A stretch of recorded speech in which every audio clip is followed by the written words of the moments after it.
Hello and welcome back to the channel. Yesterday we got a 3-episode premiere of the new Star Wars Andor show, and I wanted to share just a few of my first impressions. This show gives us a backstory of Cassian Andor, a character that we first saw in Rogue One movie. A movie that a lot of people would say is the best movie out of the Lucasfilm Disney era. The pace of the show is great, not too fast, not too slow, unlike what I felt was one of the problems with the Kenobi show. Andor has more episodes, and if I'm not mistaken, the second season is already confirmed. I would say that the recent record shows that it's always better when they give us new stories about relatively new characters. I mean, just look at how successful The Mandalorian is. And although he is based on the early Boba Fett design, and although, yes, they do use Yoda species that's in Star Wars since the beginning, we can all agree that both of them are new characters. And so, although we do know Cassian from Rogue One, he's still a relatively new character for which, I would say, we as audience didn't get to make any big attachments. And so, with that in mind, and with the timeline in which this show is set, Lucasfilm had a lot more room for creativity. The tone of the show is darker and much more serious. It really looks like they had an older audience in mind when they were making this. To me, it's great to see a Star Wars story that takes itself much more serious. You can almost feel what would be like to live in this kind of greedy, used and dangerous world. I'm also glad to see that there is none of that over-the-top Marvel humor that most of the time works for Marvel, but it doesn't work as well when you try to jam it into other franchises. So in Andor, humor is much more subtle, minimal. It doesn't pull you out of the story. It's also good to see that characters' actions have consequences. And not just Andor's actions, but those of the side characters as well. When you compare, for example, how Reva's actions and consequences of those actions were handled in Kenobi show, these are night and day. I feel like the idea of using the young and unexperienced Imperial officer was an excellent choice. He has his reasons that are driving his actions, but he still doesn't have the experience on the actual field. While watching him, I kind of felt like this was how General Hux should have been like in sequels. There is that famous Andor line from Rogue One when he says, "Make 10 men feel like 100."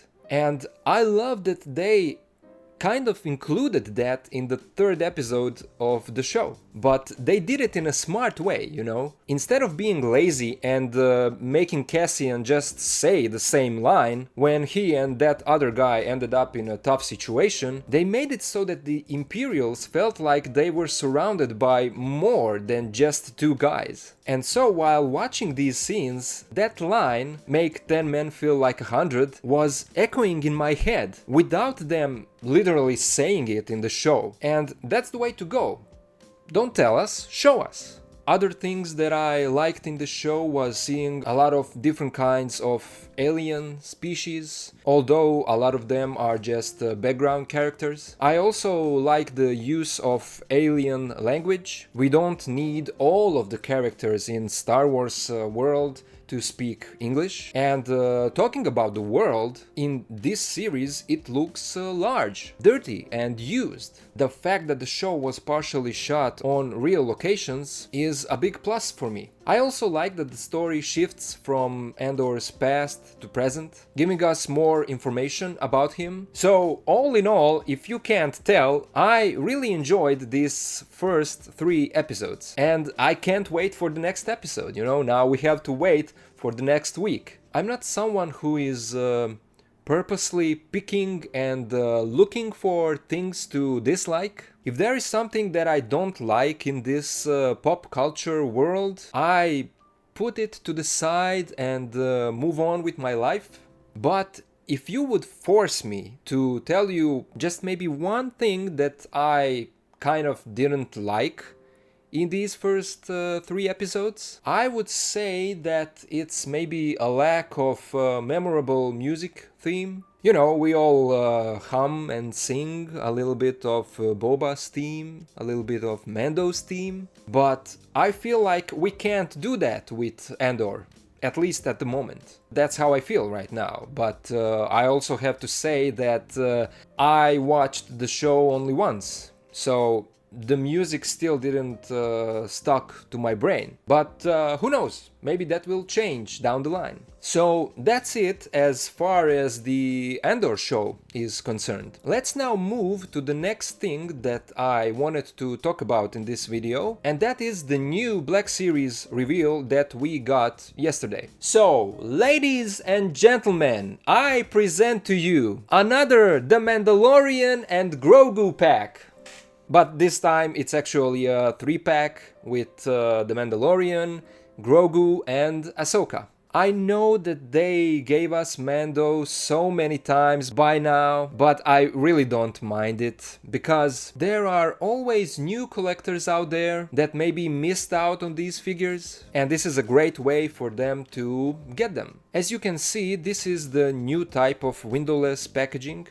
We get a promo shot of the figures on the front and some of the great illustrations on the side. I always love these illustrations. Now, the figures are the same as before, but with a small updates. This time Ahsoka comes with her hooded poncho that they should have gave us with the first release. But it's not a surprise, that's what these companies do. I mean, look at how many Spider-Mans are out there, and all made by the same company in only few months apart. They practically add a few new lines to the web deco on the suit and make it a new release, you know. So Ahsoka now comes with her poncho and it really looks good, fits perfectly.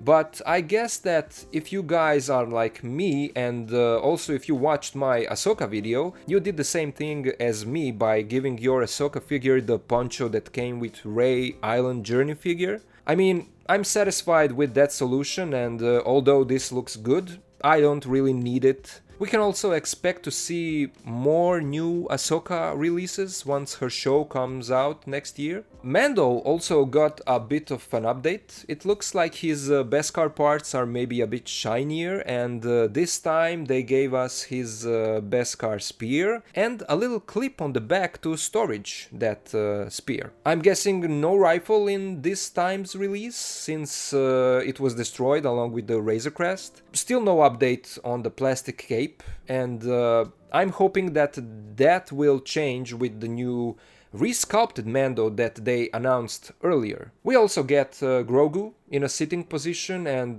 with hands posed like he should be holding something. I'm not keeping track of all of the Grogu figures that they gave us, so I don't know if this is a new sculpt or a reissued one, but it looks good for what it is. They did give us a few promo shots with figures interacting with Grogu and a few action-based shots of Ahsoka and Mando fighting. Those are the recreations of a fight scene from the show that I made in my videos. Does that mean that you guys from Hasbro are watching my videos? Are you? Of course, anyone could have recreated those scenes. I mean, it's in the show, it's not that hard. Now, from what I saw, this is announced as Amazon exclusive that will come out in spring of 2023. It is available for pre-order now, and the price is $66.99 in the US. So, that's all that I wanted to talk about in this video. I loved the first 3 Andor episodes, and as far as this new Black Series 3-pack goes, it's a pass for me,